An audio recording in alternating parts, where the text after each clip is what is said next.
Bien, hermanos, el mensaje de esta mañana se titula El umbral de la eternidad, la brevedad del hombre y la suficiencia de Cristo. El umbral de la eternidad, la brevedad del hombre y la suficiencia de Cristo. Hermanos, vivimos en una cultura que ha perfeccionado el arte de la distracción. Hermanos, el ser humano quiere vivir distraído.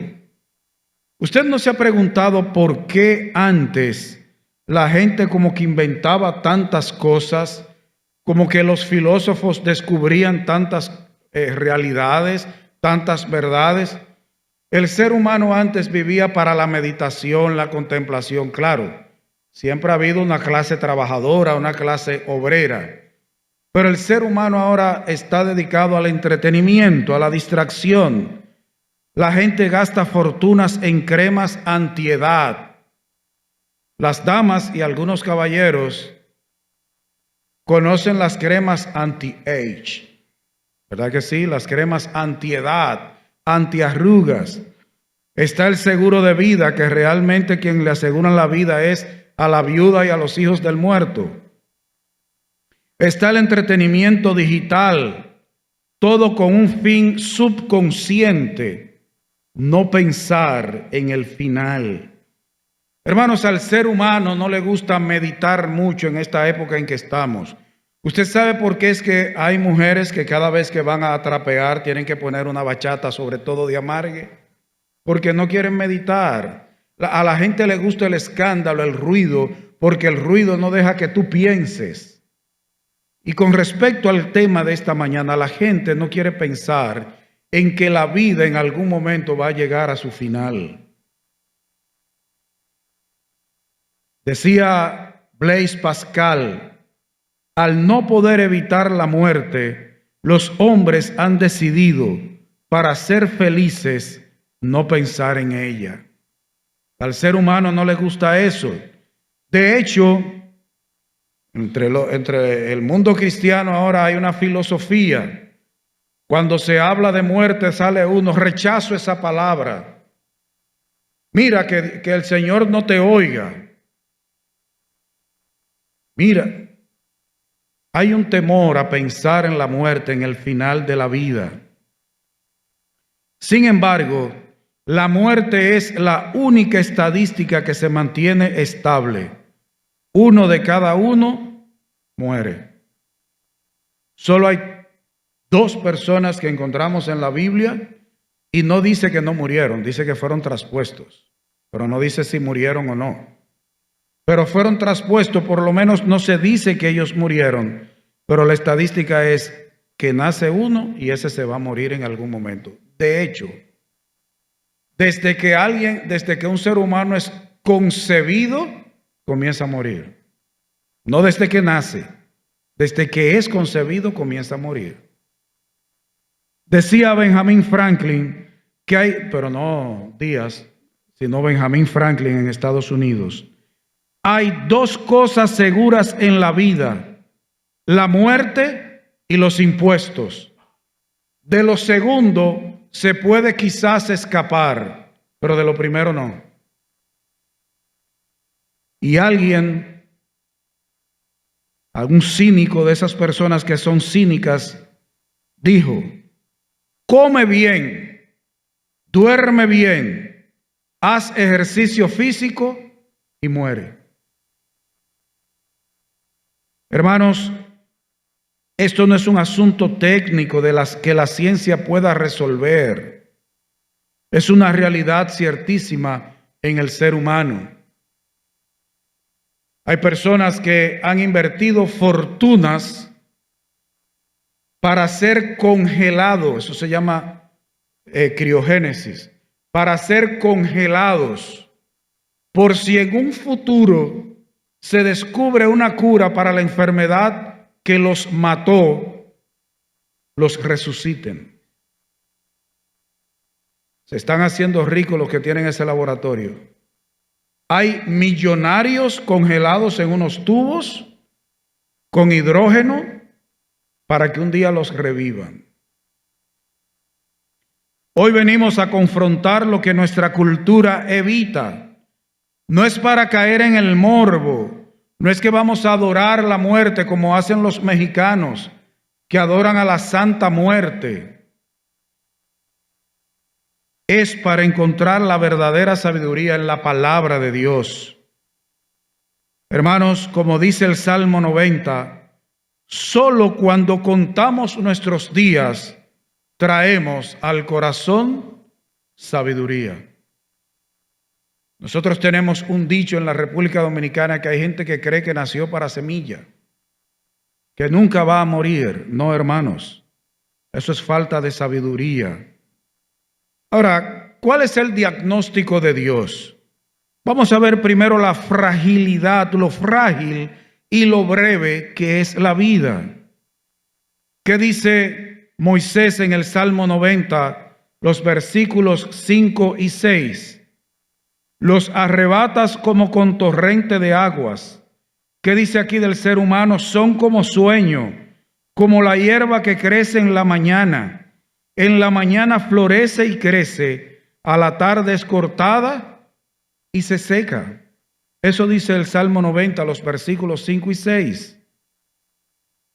Y nosotros conocemos el versículo 10.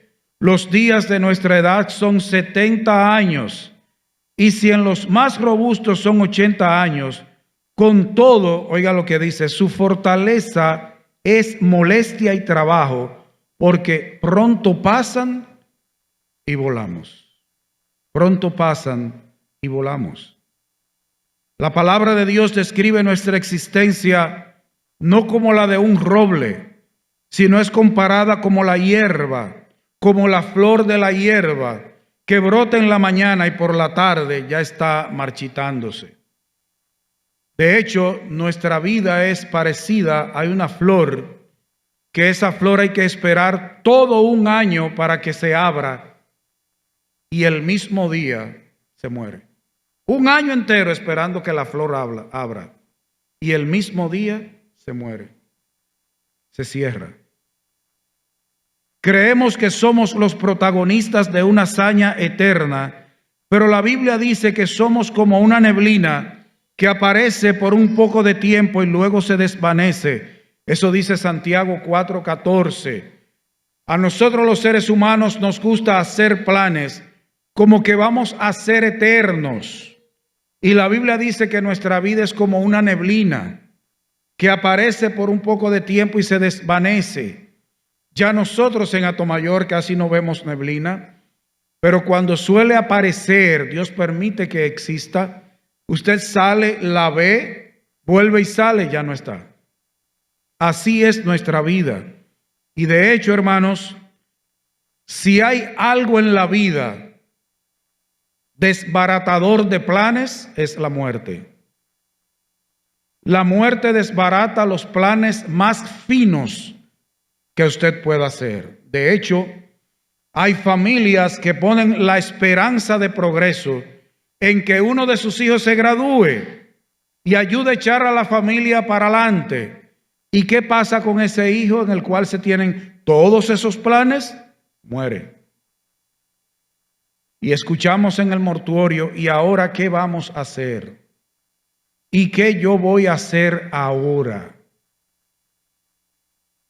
Nosotros no somos los protagonistas. El protagonista es Dios.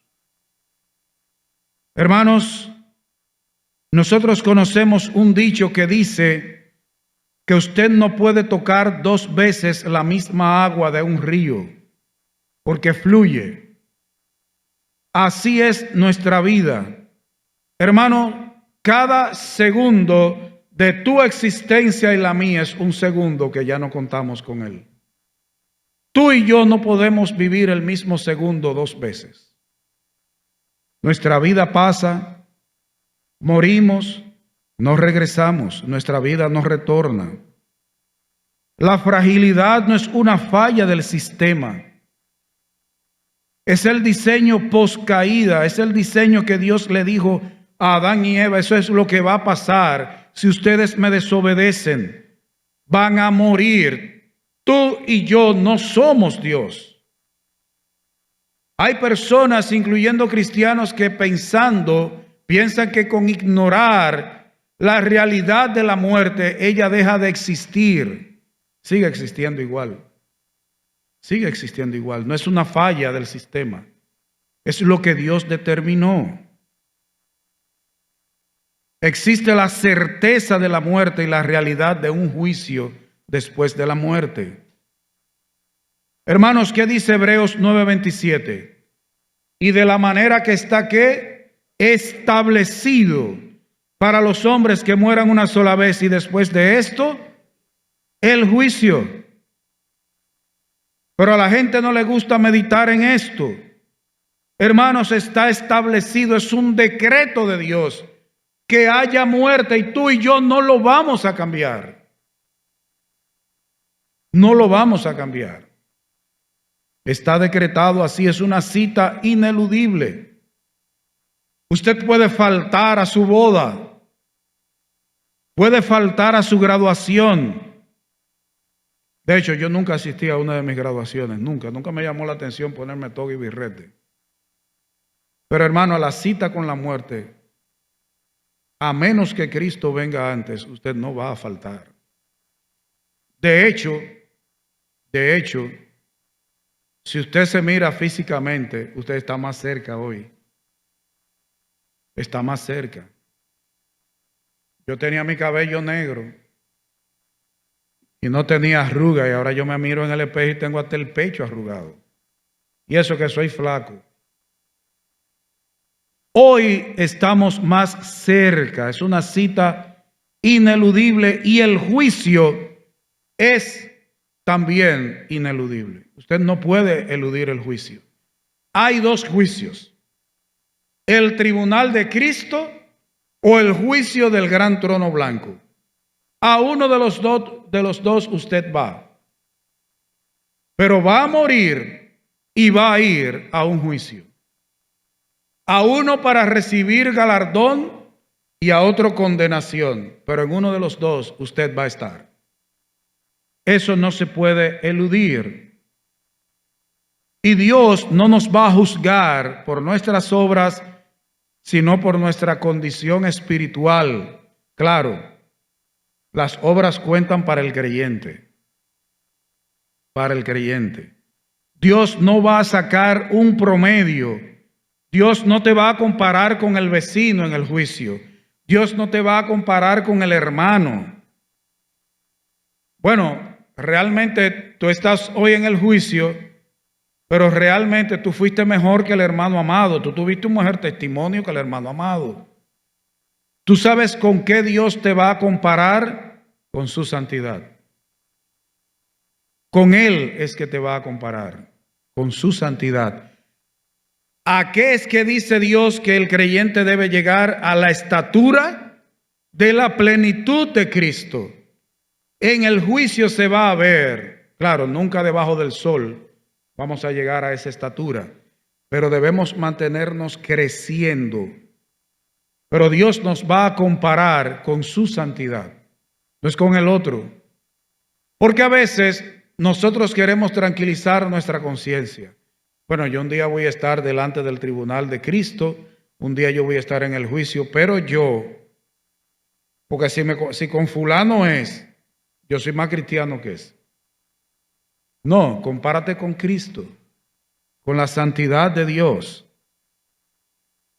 El juicio de Dios es una evaluación exhaustiva de cada pensamiento, intención y palabra ociosa.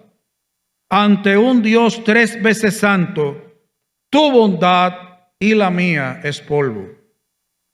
Ante la santidad de Dios, lo bueno que supuestamente hay en ti y en mí es basura. Es basura. Dios va a juzgar cada pensamiento y hermanos, esto debe poner temor de Dios en nuestros corazones. Yo no sé lo que tú piensas, tú no sabes lo que yo pienso. Incluso yo te puedo decir y ser mentira. Dios conoce los pensamientos y las intenciones del corazón. Fíjese, no solo Dios sabe lo que tú y yo hacemos y pensamos, sino aunque aún hagamos lo bueno, Dios sabe si nuestra intención era hacer lo contrario. ¿Tú has pensado en eso? Y cuando tú mueras, te vas a encontrar delante de ese Dios que va a juzgar a los vivos y a los muertos. Hermanos, existe la fragilidad y brevedad de la vida. Está decretado que el ser humano muera y después el juicio. Está la certeza de la muerte, la realidad del juicio, y está la insuficiencia de la religiosidad humana. Hermanos, muchos intentan presentarse al juicio con sus propias credenciales. Yo salí con Rafael, Joel y los nietos el viernes, y cuando venimos llegando al cruce en San Pedro, nos para una patrulla, una doble, de esos que andan motorizados. Cuando Rafael baja el cristal, le pregunta al policía: ¿usted es coronel, verdad? Y Rafaelito me mira y dice: no, usted no es coronel. Fíjese, él no estaba pensando en si se había violado la ley o no, sino si el que estaba conduciendo tenía un rango más alto que el de él. Hermanos, la vida cristiana no es asunto de yo presentarme con mis credenciales. Es con las credenciales de Cristo. Con esas es que nos vamos a presentar. A la gente le gusta presentarse como que son muy santos, muy buenos cristianos. Eso es parte del orgullo. Usted sabía que nosotros no somos lo bueno que pensamos que somos. ¿Sabe por qué? Mire, hay unos extremos raros en nosotros los seres humanos. Hay algunos que todo el tiempo viven amargados por no ser lo que piensan que deben ser, y otros porque creen que son lo que no son. Pero usted y yo no podemos ser nuestros propios jueces, porque vamos a ser jueces parcializados. Tú y yo pensamos que estamos muy bien delante de Dios. Compárate con lo que Él espera de ti y de mí en su palabra, con su carácter. ¿Qué dice Romanos capítulo 3, versículos 10 y 11? Sobre todo el 10. No hay justo ni aun uno. ¿Tú sabías que tú y yo realmente no es que somos justos? Es que Dios nos ha declarado justos. No es que de hecho tú y yo lo somos. Es que Él dice que lo somos en virtud de Cristo.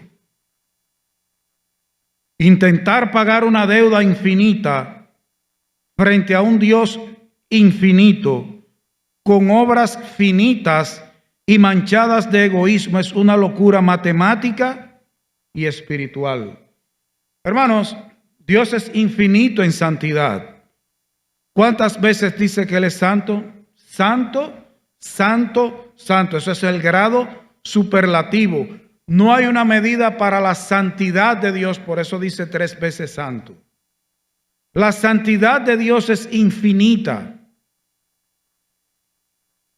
Hermano, nuestro pecado es infinito.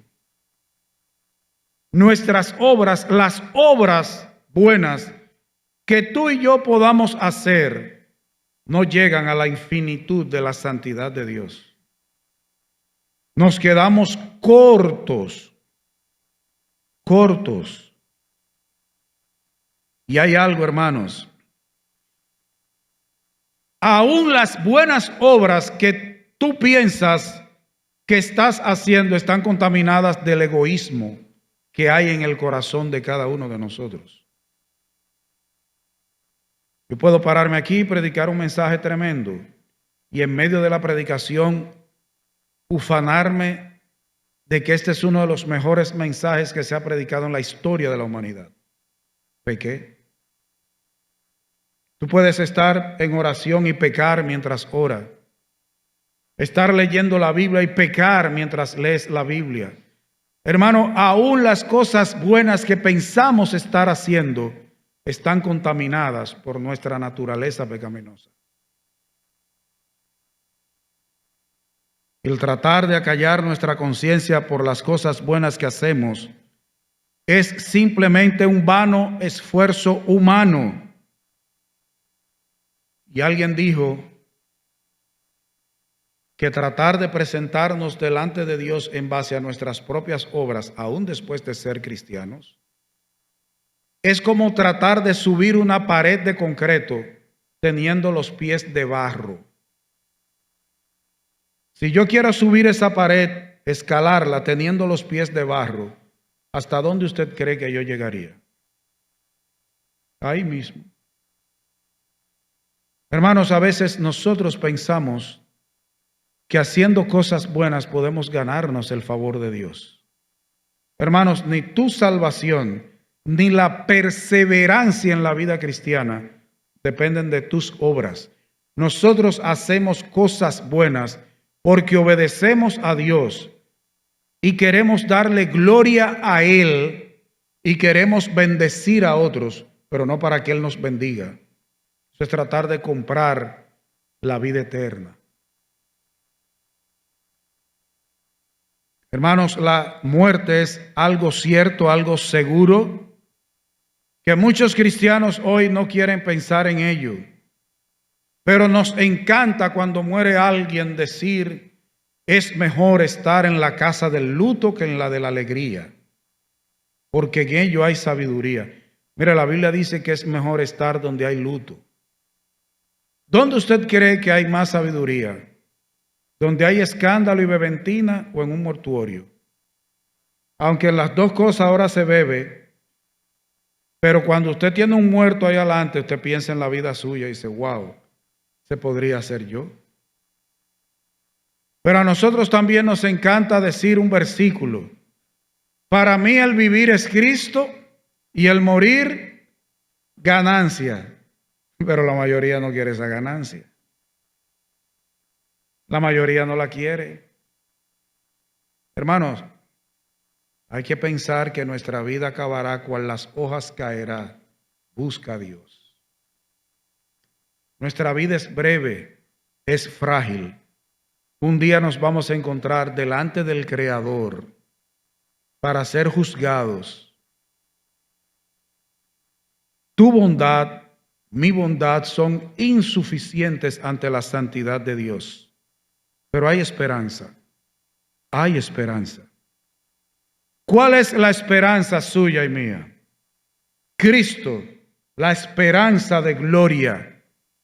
Solo en Cristo hay esperanza. Hermanos, este mundo anda sin Dios y sin esperanza. Antes, en Semana Santa, yo recuerdo, yo vivía detrás del templo católico, yo iba, estaba un tiempo, yo no sabía lo que estaba haciendo, pero me sentía bien haciendo esas cosas ahí. Y la gente se recogía y a uno le decían, tú no puedes lavar porque te quedas lavando. O el agua se vuelve cabeza de pescado. Claro, la gente dejaba de hacer algunas cosas en la Semana Santa porque le tenía miedo a esas cosas. Pero los verdaderos cristianos aprovechaban un día como hoy y se hacía un culto a las 6 de la mañana. Y a las 6 de la mañana estábamos reunidos. Al principio tengo entendido que esta iglesia lo hacía en esa loma. Se iba para esa loma tempranito a hacer un culto ahí arriba. No sé por qué. Pero hermanos, con el tiempo, el sentido con el que se creó esa semana se ha perdido totalmente. Y la gente ahora, aunque la celebra supuestamente recordando a Cristo, no es verdad, hermanos, que en las terrenas de Samaná están recordando a Cristo. Eso no es verdad. La gente está ya en otra cosa. Hermanos, si la brevedad de la vida desespera, si el juicio aterra, el evangelio de Cristo es la noticia que interrumpe en medio de la sentencia de muerte. La esperanza del cristiano es Cristo, sí. Tú y yo, si Cristo no viene antes, vamos a morir. Y si Él viene estando nosotros vivos, no nos vamos con un cuerpo así como este. Va a ser transformado en un abrir y cerrar de ojos. Los muertos en Cristo resucitarán. Pero nosotros los evangélicos también morimos. Pero hay una diferencia. Al cristiano no debe aterrarle la muerte. De hecho, yo estoy preparado. Cuando Cristo quiera me puede llevar, yo no tengo problema. A veces yo lo que pienso es cómo será ese momento. Pero yo no me voy a dar cuenta. Nadie se da cuenta cuando se muere. Si se está muriendo, sí. Pero cuando se muere, nadie se ha dado cuenta de que se murió. Hermano, yo estoy listo. Cuando Él quiera que me lleve, Él sabe el momento, el día, la forma. Yo no tengo ningún problema con eso. Porque mi esperanza es Cristo. No sé por qué hay cristianos atemorizados. Y hay cristianos que puede morir un hermano y ni siquiera van a la funeraria. Ay, es que yo no puedo ir a la funeraria porque yo no puedo ver muerto. A menos que te brinque.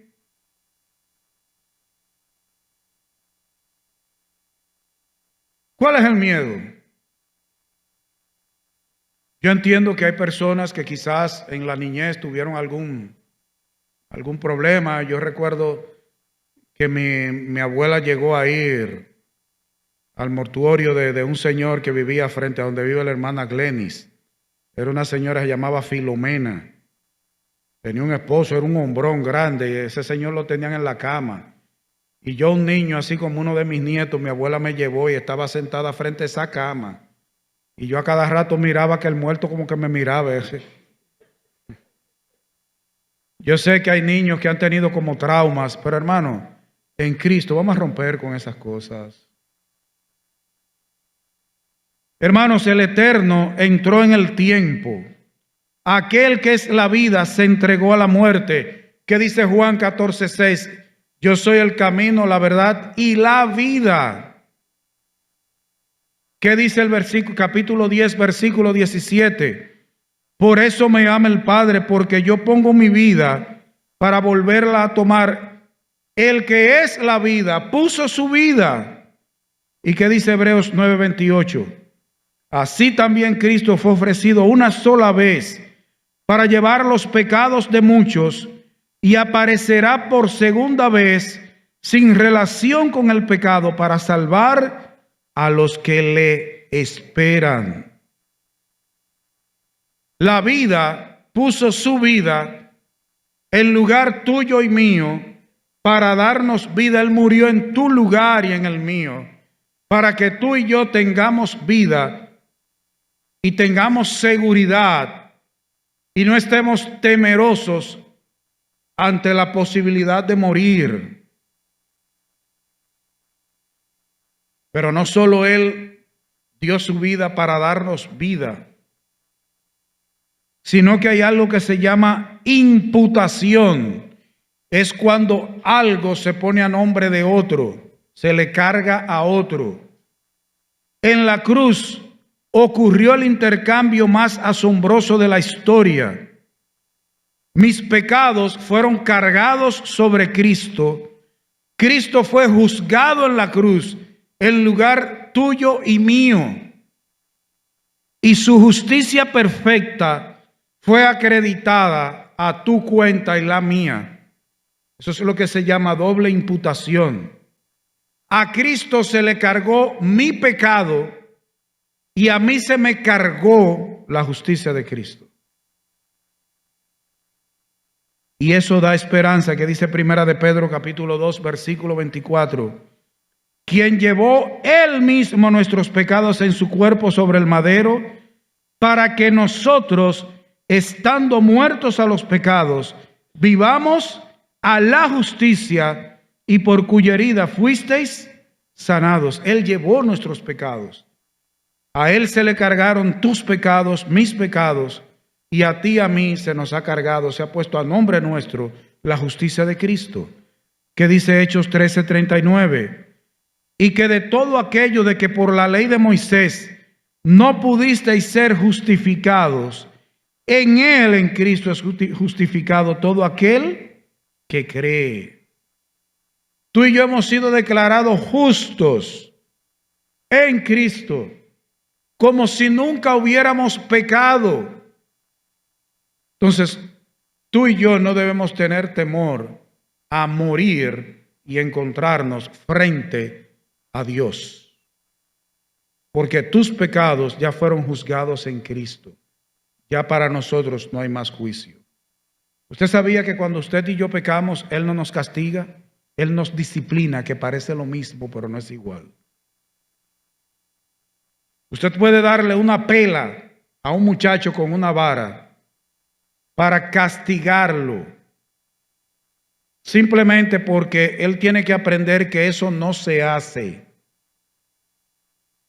Pero Dios puede tomar la misma vara para educarnos, enseñarnos, cambiarnos de adentro hacia afuera.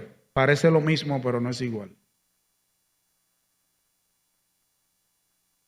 Pero Cristo venció la muerte por ti y por mí. Cristo no solo murió, sino que resucitó. Él es el único que ha regresado del otro lado del velo para decirnos: yo soy la resurrección y la vida.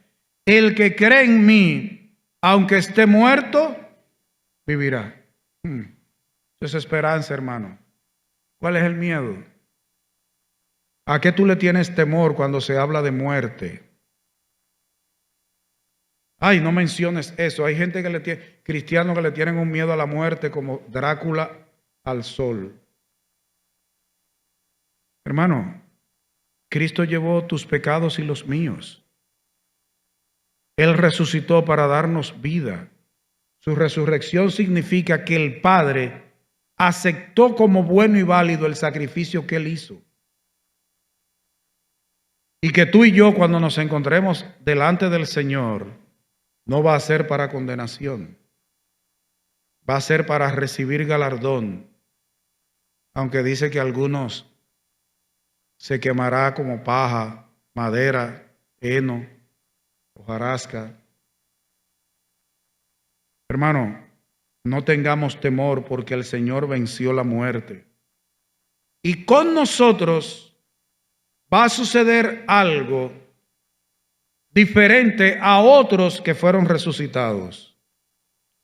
Por eso es que la Biblia dice que Jesucristo es el primogénito de entre los muertos. ¿Por qué? Bueno, en el Antiguo Testamento hubo personas que fueron resucitadas. En el Nuevo Testamento se resucitaron personas. ¿Pero qué usted cree que pasó con esas personas? Volvieron a morir. Cristo es el primogénito de los que han resucitado y ya Él no vuelve a morir. Él murió una vez, puso su vida y Él mismo la tomó. Pues tú y yo vamos a ser resucitados.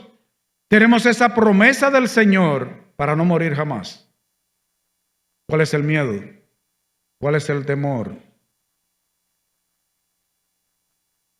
Hay cosas que a veces nosotros sacamos de los púlpitos o se nos olvidan por otros temas, porque el predicador debe predicar lo que el Señor pone en su corazón, pero debemos predicar todo el consejo de Dios. Hermanos, ya nosotros hemos olvidado que un día sonará la trompeta. Hermanos, yo espero oír ese sonido. Yo no sé cuál será,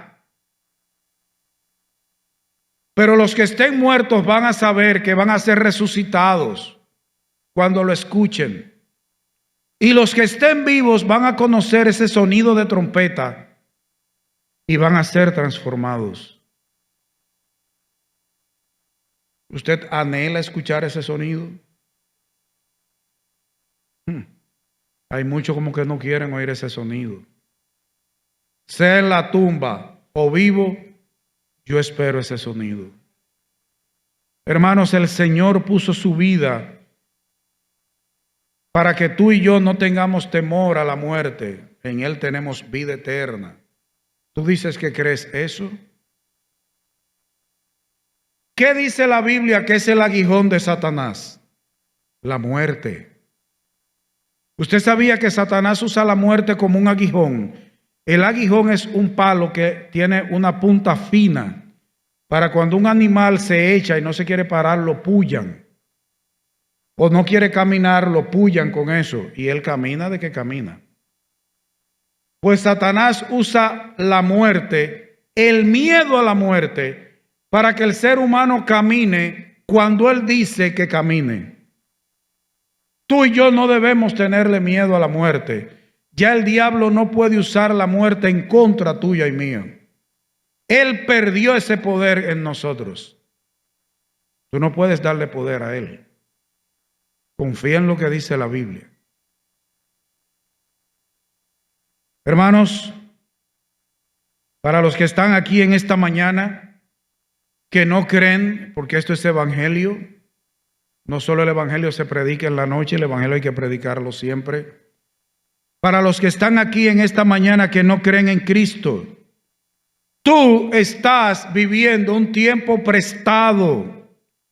Cada latido de tu corazón es una misericordia de Dios dándote espacio para que te arrepientas y te conviertas. No salgas de aquí confiando en tu salud, en tu juventud. Arrepiéntete. Cree en Cristo. La muerte no es el final.